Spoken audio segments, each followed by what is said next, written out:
Bonjour tout le monde, on se retrouve aujourd'hui pour une vidéo un peu spéciale, en fait, une nouvelle série qui commence, c'est-à-dire à quoi j'ai joué pour le mois pour un mois précis, donc en termes de jeux de société. Donc, à quoi j'ai joué en janvier 2020, donc la série au complet. Ce que je vais faire, c'est sûr que les jeux, souvent, on y a joué, j'ai joué avec mon groupe deux fois peut-être. Souvent, ça va être le cas. Je vais quand même leur attribuer une note qui est très basic, là, on s'entend. Est-ce que c'était fonctionnel? Est-ce que c'était joli? Est-ce qu'on a eu du plaisir? Est-ce qu'il y a de la rejouabilité? Bref, quelques paramètres pris en compte. Je vais quand même pas En fait, je vais être un peu modeste. J'ai quand même plusieurs jeux, comme vous pouvez voir, anyway, autour. Et j'en ai joué quand même à plusieurs aussi. Et ce que ça fait, c'est qu'à un moment donné, on voit certaines mécaniques qui reviennent. Et à ce moment-là, ben, c'est assez facile de dire si on va apprécier ou pas. Évidemment, c'est une note d'appréciation de mon opinion personnelle. Ça n'a aucun lien avec que j'ai gagné ou pas la partie. Ça n'affecte absolument pas donc, le résultat de la note. Donc pour commencer, il n'y a pas d'ordre dans lequel je vais présenter les jeux qui ont été joués en tant que tels. Je les prends à mesure et je vous donne les notes qui ont été attitrées. Donc, Imagineer en version Deluxe, qui est un jeu dans lequel vous allez construire, je vais dire, des attractions dans un parc dans lequel il va falloir aussi augmenter la capacité de votre montagne russe, parce que vous en avez une extrêmement efficace et payante, dans laquelle vous devez, en fait, faire venir les clients. Et quand je dis faire venir, attention, donc pour les petits esprits tordus qui suivent ici, donc vous devez faire venir les clients. Donc dans le parc d'attractions, première chose, en fait ils sont déjà là, mais bref. Et à partir de là, vous devez bouger les groupes de clients donc qui sont là. Et à chaque tour, ça va être un certain groupe qui va être à bouger selon des cartes. Donc ça, c'est quand même bien fait. La seule chose, c'est que moi, j'ai fait une partie à 4 joueurs, qui est le maximum d'un côté de plateau. La version Deluxe rajoute 2 joueurs, si je ne me trompe pas. Je suis pas sûr que ce soit optimal à 5-6. Je crois qu'il va y avoir quand même un gros downtime.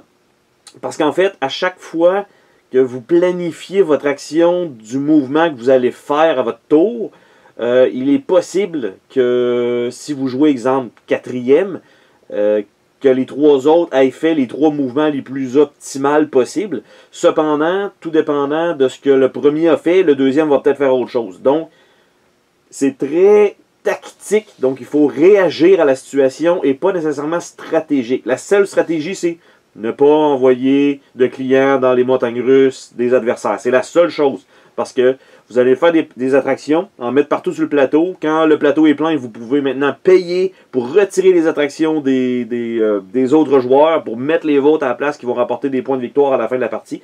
Bref, je lui ai donné un 7.8 sur 10. C'est-à-dire que on a fait une partie à 4 joueurs qui semble être le meilleur player count qui était disponible. Donc à 5-6, je pense que ça va être un peu trop long avant que votre tour revienne pour la longueur de jeu que c'est. Et le matériel, super belle composante, super efficace. Gameplay pas super compliqué. Et il y a aussi une variante solo que je n'ai pas essayé qui pourrait possiblement faire remonter un petit peu la note, 1 à 2 points supplémentaires peut-être, pour arriver à un 8. Mais pour l'instant, un 7.8 qui est quand même très respectable. Donc, Imagineer. Donc, la suite, en fait, j'ai joué à un petit jeu quelques fois ce mois-ci, à 13 chefs ou 13 chefs, si vous voulez. C'est une promo qui avait été fournie avec le jeu Kitchen Rush, une boîte un peu plus grosse. Et, en fait, pourquoi c'est dans un petit baguette? C'est parce qu'il n'y avait rien d'autre. Hein? Donc, il y a 14 cartes, dont les règles qui sont sur une et 13 autres cartes. Ça fait beaucoup penser à Love Letter, pour ceux qui connaissent. Vous allez avoir une carte en début de partie et vous devez trouver celle de l'adversaire. Si vous la trouvez, vous gagnez une manche. Vous devez gagner 2 ou 3 manches, sensiblement, pour être le gagnant. C'est un jeu de 2 joueurs seulement. Quand même efficace, assez rapide comme jeu. La prise en main, c'est simple. On prend les 13 chefs, on les mélange, on en donne 2. À chacun des joueurs, on en choisit un. qu'on va garder caché. L'autre, on peut l'utiliser pour faire un guess, à savoir c'est quoi le chef adverse, ou bien utiliser l'habilité spéciale sur la carte. C'est que ça. Après ça, on repige, jusqu'au temps qu'on trouve lequel est le chef. Donc, très très simple comme concept. Je lui ai attribué un 7. Le replay value, à un moment donné, la stratégie reste relativement la même, c'est-à-dire essayer d'avoir le plus de chiffres qu'on connaît, qui est probable que l'adversaire aille. Donc, évidemment, de 1 à 13, évidemment, chaque carte revient une seule et unique fois. Donc, c'est quand même efficace. Ça fait beaucoup penser à Love Letter, tout simplement. Donc, toujours très apprécié ce petit... en fait, c'était une promo en plus, donc on va dire que c'était gratuit. Donc, toujours très, très efficace. La suite, j'ai joué à Home Alone, donc Maman, j'ai raté l'avion. Donc, le jeu de société, en fait, dans lequel un joueur incarne le petit Kevin McAllister et un autre joueur, ou jusqu'à 3 joueurs, incarne les casseurs-flotteurs. Donc, pour ce jeu-là, en fait, thématiquement parlant, il y a 2 casseurs-flotteurs, mais on peut jouer à 3 casseurs-flotteurs. Donc, ça fait pas vraiment sens thématiquement parlant. Je lui ai attribué un 6.2. Ça paraît faible, c'est une note de passage, juste. Concept très très simple, mais en tant que tel, c'est un jeu de 2 joueurs. C'est pas à plus que ça. Nous, on y a joué à 4, en pensant que ça allait être un peu différent de ce qui était proposé en tant que tel. Et le jeu, tout simplement, c'est un joueur, choisit des pièges, fait 3 lignes, sur 3 rangées de pièges, tout simplement. Et à partir de là, il y a une rangée qui est plus difficile à rentrer pour les braqueurs. Là, une deuxième un petit peu plus difficile, puis la dernière extrêmement difficile. Et à partir de là, les pièges que vous mettez, ben là, des fois c'est des faux pièges, des fois c'est des vrais pièges que les braqueurs doivent désamorcer pour pouvoir aller chercher un butin qui est prédéfini entre 3, qu'ils ont vu, mais qui a été placé face cachée par le joueur qui protège la maison, donc qui joue Kevin. Donc, tout ça. Et l'autre côté, ben, tout simplement, ils ont une main de carte qui a certaines actions définies. Il n'y en a vraiment pas beaucoup. Souvent, c'est pour désamorcer des pièges. Mais ils doivent être chanceux d'avoir exactement la bonne ligne pour avoir le maximum de points disponibles, parce que la fin de la partie, celle-là qu'on a fait, c'est presque impossible à 4 joueurs, donc il y en a 3 qui braquent, de réussir à avoir le montant qui est nécessaire. À 2 joueurs, je pense que c'est plus efficace. La main de carte est beaucoup plus élevée. Bref, on y a joué à 4, le player count est pas bon. Thématiquement parlant, ça ne fonctionne pas, mais en plus de ça, c'est beaucoup plus difficile pour les braqueurs. À 3 joueurs, donc 2 qui braquent, ça doit être un peu mieux, mais c'est clairement un jeu de 2 joueurs. Donc pour ça, ça limite le jeu, même si c'est ce qui est indiqué sur la boîte. Et il y a beaucoup de chances, c'est-à-dire que les pièges sur lesquels vous avez tombé, il n'y a pas vraiment de choix à faire. Si vous avez la carte pour la désamorcer ou vous ne l'avez pas. Et vous arrivez au bout d'une série de pièges pour finalement avoir, c'est une pointe de pizza qui vaut rien. Il y a une partie de chance là-dedans, il n'y a pas une partie de stratégie, c'est pas de tactique, il n'y a rien de ça. Donc, 6.2. Après ça, j'ai joué une partie d'un petit jeu, en fait, dans la série des Tiny Epic. Et c'est Tiny Epic Mechs, qui est un jeu dans lequel vous allez incarner un petit meeple qui va se battre dans une arène, dans laquelle vous allez pouvoir vous upgrader et monter dans un robot, dans laquelle vous pouvez également transférer dans un plus gros robot. Et le but, c'est simplement de faire des points. Et pour faire des points, vous avez 2 méthodes. Vous attaquez, vous faites des points, ou vous contrôlez des zones, vous faites des points. Et à chaque 2 rounds, il va y avoir un décompte de points de zones que vous contrôlez. La chose qui arrive avec ce jeu-là, je lui ai donné un 6.8. Le player count, c'est 4. Il faut que ça tire de partout. À 2 joueurs, je suis convaincu que ce n'est pas bon. À 4 joueurs, vous avez toujours une option disponible de quelque chose à faire. En plus de ça, c'est un jeu qui est dans la lignée d'un robot rallye. C'est-à-dire que vous préparez votre tour d'avance, vous avez 4 cartes à placer. Exemple, vous allez aller vers l'avant, après ça, vous allez faire telle action, vous allez faire telle action. Donc, dans l'ordre de tour, c'est sûr et certain qu'à un moment donné, vous allez vous faire couper par un autre joueur qui va rentrer en collision avec vous, il va y avoir un combat qui va être initié, vous allez le perdre, vous allez retourner à la base. Tu sais, tout ça, dans ce type de jeu-là, c'est peut-être pas la méthode qui aurait dû être utilisée. Est-ce que ça fonctionne? Oui. Est-ce que c'est efficace? Non. Par la suite, le gros robot dans le milieu, pour la fois que c'est arrivé que quelqu'un l'a pris dans ma partie à 4 joueurs, ben il n'y avait pas d'arme pour pouvoir aller dessus, donc tout simplement, il s'est juste promené jusqu'au temps qu'il le perde. Donc, il y a plein de petites règles précises, c'est pas intuitif plus qu'il faut. Beaucoup de matériel, ça rentre à tout le moins dans la boîte en forçant un petit peu. Parce que c'est toujours ça le problématique avec le Tiny Epic. Évidemment, ça fait partie d'un package deal. Et le plus efficace, c'est d'attaquer. Donc, à la base, ça commence par une bataille. Tout le monde a une arme. Et tout le monde, en fait, la personne qui initie un combat gagne un point. Si tu fais un dégât, tu fais un point par dégât. Après ça, l'adversaire va te contre-attaquer, donc tu vas faire 2 dégâts, et parce que tu n'as plus d'armes, toi, quand ça revient à toi, pour attaquer, résultat, la personne, l'adversaire, le défenseur gagne parce que tu n'as plus d'armes pour attaquer. Et il gagne un point. Donc, en tant que tel, vous gagnez sensiblement égalité de points si tu attaques, en début de partie.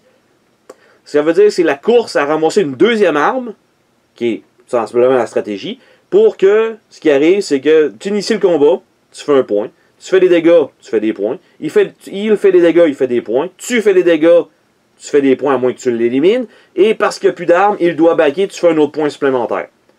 C'est la stratégie que j'ai utilisée, sensiblement, qui a été extrêmement efficace, parce que j'ai quand même gagné par beaucoup de points par rapport à ça. L'autre stratégie de contrôler des points, si on met des mines, si on est sur une zone, ou si on met des tourelles. C'est une petite partie du gameplay qui est là, mais ça rapporte beaucoup moins. Si vous réussissez à faire ça, c'est que personne ne regarde la partie. C'est ce que ça veut dire. Parce que de mettre des tourelles sur des zones de 3 points qui doublent, ça fait 6 points si vous en avez 3-4, comme ça va très vite. Mais si vous faites ça, ça veut dire que vous attaquez pas. Mais la façon la plus efficace de faire des points, c'est d'attaquer. Mais vous en donnez un peu aussi à l'adversaire, mais il faut en faire plus. Donc, somme toute, la balance entre les deux est pas équivalente. Si on scorait peut-être à chaque tour, peut-être, je dis bien peut-être, ce serait plus intéressant. Mais le fait de scorer à chaque tour, vu que vous ne contrôlez pas à 100% l'action que vous allez faire, à cause que c'est préprogrammé puis ça se peut que ce soit brisé par un adversaire, fait que c'est pas mon préféré de la série Tiny Epic. Il y a un mode solo que je n'ai pas essayé. Peut-être qu'il va monter la note un petit peu, mais je croirais pas. Mais somme toute, donc Tiny Epic Mechs, c'était correct, mais c'est clairement pas un incontournable. J'ai joué aussi à un petit jeu ce mois-ci qui est Silver and Gold, qui est un flip and write. Donc vous flippez une carte et vous écrivez sur d'autres cartes qui sont effaçables.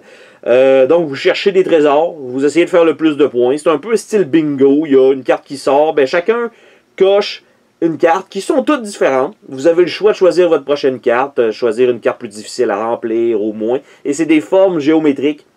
Ben, en fait, des formes géométriques, c'est tout des carrés, mais soit un bloc de 4 carrés, soit une ligne de 3, soit un bloc de 2, exemple, que vous pouvez remplir sur des patterns déjà prédéfinis sur les cartes qui vont rapporter des points. Donc, vous pouvez essayer de ramasser des pièces d'or qui rapportent des points. Vous pouvez essayer de ramasser des palmiers qui vont vous donner des points. Vous pouvez essayer de compléter des cartes qui valent plus de points. Vous avez aussi les mentions bonus. Bref, pour un très petit jeu, vraiment pas dispendieux, d'une vingtaine de dollars de 2 à 4 joueurs. J'ai joué à 4 joueurs. Je pense que c'était correct. Peu importe le nombre de joueurs, de 2 à 4, je suis convaincu que le jeu est efficace. C'est ce que je vais dire. Est-ce qu'il y a une stratégie plus payante qu'un autre?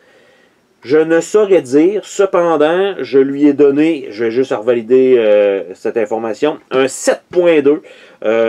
Pourquoi aussi bas, même si mon appréciation est quand même haute? Ce qui arrive, c'est que les scores vont tous être très proches l'un de l'autre, malgré tout.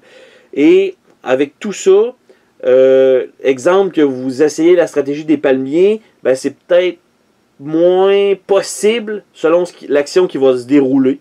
Mais il y en a d'autres, ça ne sera pas aussi payant pour un pour l'autre. Exemple, si vous choisissez des cartes qui valent 12 points à compléter, vous savez que vous essayez d'avoir 12 points. Donc, c'est ça que vous faites. Mais, d'avoir les autres trucs, donc les palmiers, qui a une règle particulière, ben, ça se peut que ça vous rapporte 1 à 2 points. C'est pas juste de ce côté-là, même si vous essayez d'opter. C'est plus, si vous l'avez à un moment donné par la chance, ça sera ça. Bref, un petit point négatif là-dessus. Et côté règles et tout ça, efficacité, très efficace. La seule chose, c'est qu'évidemment, il y a des crayons marqueurs. Évidemment, ça va s'user. Et, advenant dans le cas que vous n'en avez pas sous la main, vous ne pourrez pas jouer donc à ce jeu. Donc, 7.2 pour Silver and Gold. Par la suite, j'ai joué à un jeu, en fait, quand même une grosse boîte, et qui est tiré d'un jeu d'arcade fait par Atari, et c'est Joust. Donc, Joust, ce qui arrive, c'est que ils ont tenté de répliquer entièrement le gameplay d'un jeu vidéo arcade dans cette boîte-là. Et c'est un jeu versus de 2 à 4 joueurs. Est-ce qu'il aurait pu avoir une version solo? Je pense que oui, qui n'est pas incluse. Le matériel, est-ce qu'il est beau? Non, le matériel est dégueulasse. Le matériel, en plus, les couleurs choisies sont très, je vais dire, mélangeantes, alors qu'il y a un joueur rouge, qu'il y a des ennemis rouges, et qu'il y a des ennemis un peu plus forts qui sont rouges un petit peu plus foncés. Bref, déjà, ces trois-là, ça fait pas. Et à chaque phase, nous, ce qu'on a à faire, il y a un petit peu de genre de programmation, de choisir des jetons dans nos mains, de les laisser tomber. La manipulation n'est pas intéressante dans le jeu à faire. Et après ça, il faut bouger sur une grid. Donc, déplacer notre oiseau, en fait, notre autruche. Et à partir de là, c'est là que le bordel commence. Une fois que vous avez fini votre tour, l'ordre de jeu, vous avez, je vais dire, la verticalité dans le jeu. Il y a des plateformes. Après ça, vous allez bouger horizontalement. Après ça, il va y avoir une phase de drop dans laquelle votre oiseau va descendre parce que vous ne continuez pas, exemple dans le jeu, à pitonner. Donc, pour que votre autruche reste dans les airs, automatiquement, vous avez une drop. Après ça, vous avez la phase des ennemis qui doit bouger et qui est extrêmement longue. Beaucoup de mouvements à faire quand il y a 14 ennemis sur le plateau. Vous êtes là, ok, je dois le descendre de 2 ici. Ah, il rentre en collision avec lui, il vire de l'autre côté. Bref, totalement trop de bookkeeping pour les ennemis, ce qui fait que le jeu, je lui ai donné un 6.1, tout juste passable ou presque. On a joué à 3 joueurs, on n'a même pas fini la partie tellement c'était long. C'était indiqué sur la partie 30 à 45 minutes, on était 1h30 facile. C'est pas complexe comme jeu, c'est juste trop long de manipulation inutile, ça a enlevé totalement tout le plaisir. À 4 joueurs, ça doit être encore pire. Donc, en tant que tel, à 2 joueurs, peut-être que oui. Peut-être à 2 joueurs, ça serait le sweet spot. Nous, on y a joué à 3, c'était complètement pas ça. Ils ont tenté tellement de répliquer le jeu d'arcade qu'ils n'ont pas réussi à en faire un jeu plaisant. Donc, Joust. Par la suite, j'ai joué aussi à un jeu qui s'appelle Fresh Water Fly, qui est un jeu de pêche, qui est un thème pas vraiment utilisé dans les jeux de société en tant que tel, à part quand c'est une action disponible, c'est vraiment vous allez pêcher tout le temps.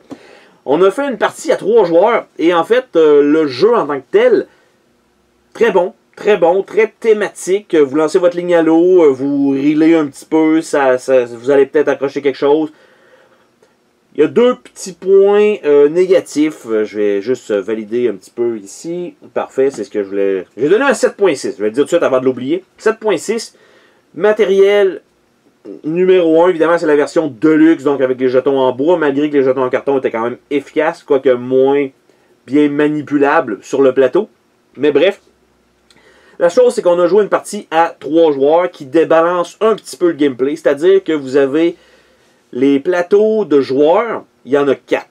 Et ça va par paire. Donc, il y en a 2 qui font presque les mêmes buts bonus. Et les 2 autres font presque les mêmes buts bonus, mais qui sont quand même assez différents les deux paires de plateaux.